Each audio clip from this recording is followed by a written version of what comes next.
sa mga yes friend kong marikit, mga yes friend kong masisikip. Masisikip ang pantalon at wala na namang masuot ngayon.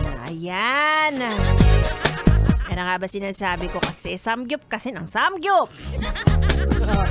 Mga yes friend, it's me, it's a girl DJ Ganda Wanda. Kasama nyo na dito sa 101.1 Yes FM para sa programang Chika ni Wanda. Eto na nga ang chika sa akin. Namomroblema ka daw dahil may date kayo ng jowa mo bukas. Tapos, wala kang masuot dahil wala nang magkasya. Ay nako, alam kong problema nating lahat yan. Yes, kasama ako Kasama ako dyan sa mga namang problema na, alam mo yun, kapag may lakad ka, parang yung iba kasi, automatic na kapag gabi, nakaready na. Nakaready na yung susuotin nila para kinabukasan wala ng problema. Paano kapag wala nang magkasya? Hala.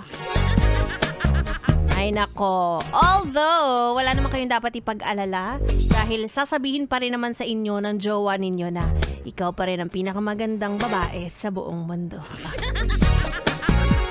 Diba? Nakakainis, no? Parang, ano ba? May salamin kami sa bahay. Alam ko kung anong itsura ko. Wag mo akong bulahin.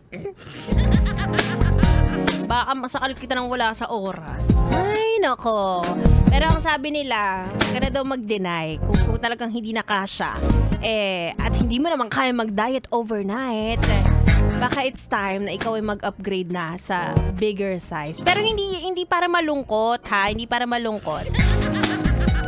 Siyempre, dapat maganda pa rin tignan. So, dapat kasya at hindi parang pinilit ang ating damit. Saka mo na lang bawian ng diet at saka exercise kung gusto mong magpapayat. Diba? Kasi yung iba, mas gusto talaga nila na meron silang, may laman-laman sila sa katawan na yan. So, walang pakilamanan ng katawan, ha? Uumpog ko kayo dito sa pinagsama-sama kong fats. Bakain ko sa inyo to kapag natunaw. Wala, hindi ka pa dyan tolit sakaling kita dyan. Kayang-kaya kitang brasuhin. Huwag nyo kaming minamalita. Galit na galit. Anyway, kasama niya na ako, Ganda Wanda, para sa isang gabi na naman na punong-puno ng chikahan at tugtugan. Kaya sumama ka na dahil lang hindi kasama sa chikahan, siyang pinag-uusapan. Nalay, hindi kasama sa GC! Tuloy-tuloy ang ating tugtugan dito lang sa 101.1 Yes FM Solid!